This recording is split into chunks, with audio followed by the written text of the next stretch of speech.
What's up, humans, and welcome to a new Psicoactivo. Okay, so I'm covering two topics today. One of them is some news that is coming on December the 8th. Let me share the screen with you guys so you can check it out. So, I am going to be a speaker on Sunday for a party center event hosted and curated by director Alex-Gómez Marin, who is my friend. He's been twice on the channel. He's from Catalunya, but he is part of the Party Center. He's the director, and this is the event. It's called "Remembering Jacobo Grinberg at 30: Back to the Future of a Science of the Sacred." Sunday, December the 8th, 2024. And it says, the Mexican neurophysiologist and psychologist Jacobo Grinberg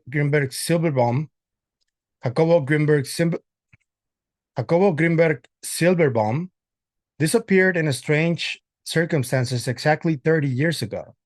His theoretical, empirical, and experimental work on space, the brain, and consciousness would still be considered beyond cutting edge today. In this free online event, we will commemorate his legacy with a selected group of family, friends, and colleagues. Were Jacobo with us today, he would certainly enjoy such company of top scientists, creative artists, deep mystics, and original media curators. Featuring Amit Goswami, head of Center of Quantum Activism on Communication Without Signaling. Estusha Grinberg, Jacobo's daughter, on music and Jacobo's theory. Ian McGilchrist, author of The Matter with Things, on brain hemispheres and coherence. Ida Cuellar, director of The Secret of Dr. Grinberg, on film, science, and science fiction. Inés Urdaneta, researcher at the International Space Federation, on postmodern physics. Javier F. Alvarez Leifmans, professor of neuropharmacology at Wright State University, on the beginnings of Jacobo's career. Janine Rodiles, PhD on cognitive sciences, clinical psychologist, writer, and Sufi whirling dervish. I don't know what that is, but on wholeness and mysticism. Dr. Jeffrey Mishlove, creator and host of New Thinking Aloud, on healing and sensitive children. Jordi Imbert, head of Intuitu, on extraocular and intuitive vision. Lisette Arditi, Jacobo's first wife, on painting and Jacobo's life. Kellan Morgan, creator and host of Fornscapes, on phenomenology of space and perception. Manuel de la Flor, Jacobo's former student and head of Metacognition Institute, on model-dependent ontology. Marina Wheeler, neuroscientist at the Division of Perceptual Studies of the University of Virginia School of Medicine, on anomalous teleportation and materialization.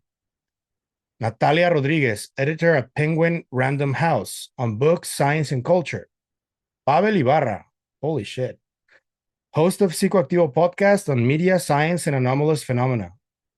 Richard Silverstein, professor of neuroscience and at the Brain Sciences Institute of Swinburne University, on brain-to-brain communication between twins.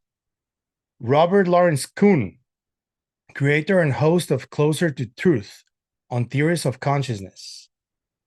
Some related links, they left an interview that Alex did with Jeffrey Mishlove.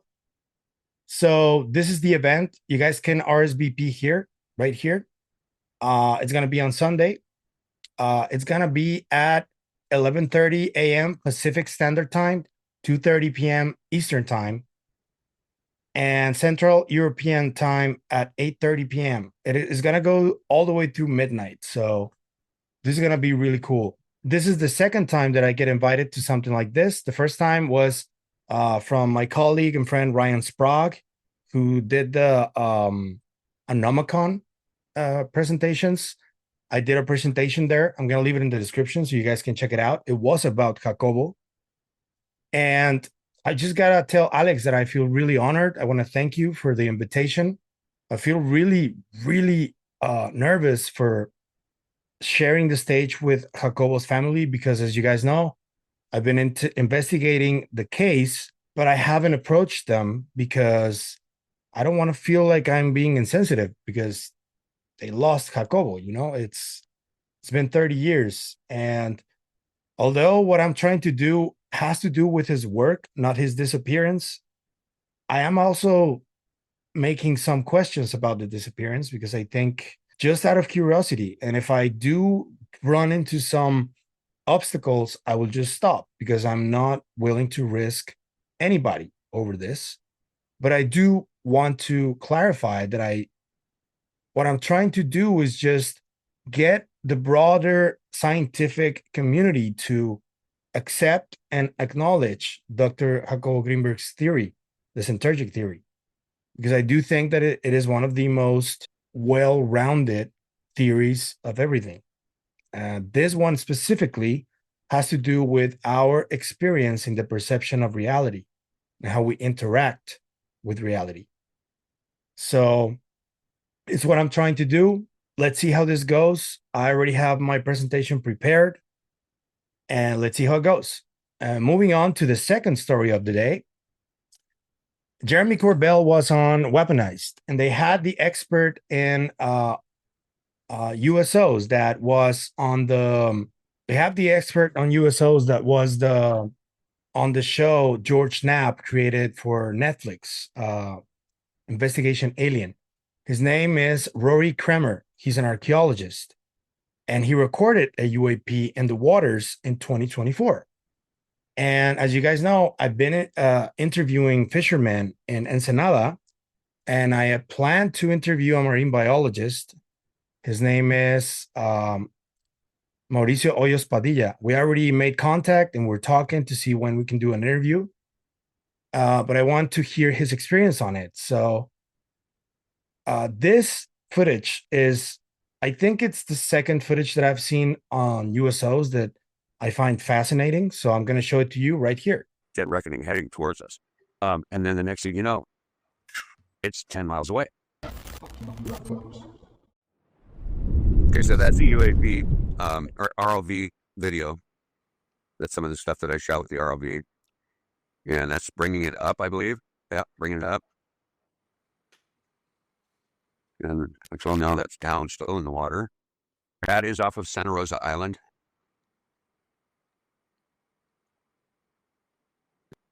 And there we are. Oh, the cameraman was looking at me, and now he's got the camera pointed at the UAP that they were talking about behind my back, and I was able to glance over every once in a while and look at it. And I got the ROV up then, and during this time, you can see it darting around, popping around. This is a good cameraman, so that's movement of the unit itself. He's on steady cam. We got to reel that thing if we can. While the boat's moving, it kind of adjusts. Now it disappears. And that is the point when I got the ROV out of the water, and I was able to then stand up, and I was like, well, shit, it's gone. I missed it. I just got to see a glance of it while I was pulling the ROV up. Now, I think I talked on this. You're looking at the cameraman, and then suddenly the thing is back there behind you again. Yeah, it popped up again. There it was again. And then it got way too close. I'm used to running boats, so I don't like it when lights get way close. Because it means something hard is really near you. And so we're all just watching, and we're all going, holy shit, what is that? I had asked you to sort of figure out where you were, and you sent me charts. I was just trying to see if maybe there's an island or a light or another boat or something like that. We were on anchor right next to Santa Rosa Island. Right at the south end of Santa Rosa Island. That's the only piece of land that is near there. So after this comes back again, you guys, it's late at night. Most of the crew goes down to go to sleep, and then the cameras keep rolling, correct? Right. We set up cameras for the whole night, and we had one guy on night watch, of course. He wasn't part of the crew. He was part of the boat crew. He had nothing to do with the cameras. He didn't know anything about the cameras other than they were out there. It almost looks like it's there to perform for the camera. Way up, and you can see the movement. That's the movement of the bow of the boat because we're on a stern anchor there, and so the bow of the boat. It's a pretty calm night. It's moving up and down, but this thing is making a gradual movement down to the water, and It's like it's showing off. It's not trying to hide. It's not in a hurry. It's teasing you. And you can see the reflection from. It's a real light. It's reflecting off the ocean. It's right down there. Is it going to go in? And boom, there it's in the water. And you can see the reflection in the water. I've never seen anything like that. It was unbelievable. And I've talked to people since who work ROVs, who work these sensor equipment, things like that, and they've never seen anything like that either. Tell by the color of the water. Oh, this is a light. It's getting deeper too. Under the ocean. Yeah. Yeah, you can see it getting deeper as it goes down. It's not just sitting on the surface and there's swell between you and whatever it is. That thing's in the water and it's diving.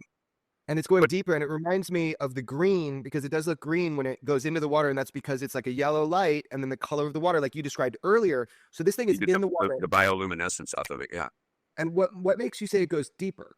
Well, you can see it. It fades. It doesn't come back up out of the water there. It's equalizing to its surrounding, I have a feeling. And it submerges. You can see it go down into the water until the water, the darkness of the water, consistency of the water envelops it. Let me ask them. Yeah. So what do you guys think about that? Let me know in the comments. What do you guys think USOs could be? I don't know. Corbell and Knapp also had Chris Sharp in the show to talk about the incursions, to make some great points about how is it that we cannot find where these things land, because they can be traced. Obviously, if they're not really that fast as prosaic explanations claim, why is it that we can't follow them to see where they land? And I really can't say why, but other than maybe this is just tech from either NATO or the US and they're testing it, I guess. I don't know. It's really weird to try and find out what these are. But I mean, people who are like against trying to report on this keep taking this conversation to us saying these are aliens. I haven't said once that these are aliens. I have said they're UFOs because to me, some of them are unidentified. But if they said they're drones, these drones have capabilities that seem superior to conventional aircraft and fighter jets. And I don't know if one of these three-letter agencies have this tech, it means that they have tech that the general population doesn't know about. That is potentially life-changing tech because it's a different type of propulsion, potentially. And to me, that is the story. It is not that these are aliens or UAP, although I know that people who are friendly to the topic want to think these are UFOs, like aliens from a different civilization. I still haven't gotten to that point yet, but I do remain open. So there's that. So let me know what you think in the comments. What do you think these are at the end of the day? They have been appearing constantly on New Jersey now. Some of them look like planes, actually. One of the thumbnails that I used was of one of those that looks like a plane, but it stays like this, like just like hovering. It's really weird. I don't know what these are, but let me know what you think about Corbell's USO video on Weaponized. And let me know what you think about the upcoming event on December 8th. I am truly honored. Thank you, Alex. If you want to support the channel in any way, I'm going to leave links in the description so you can check out whatever you want to support. It's always appreciated. I want to ask you to please like, share, comment, subscribe, and hit the bell icon. And without further ado, I'll see you guys on tomorrow's video. Bye.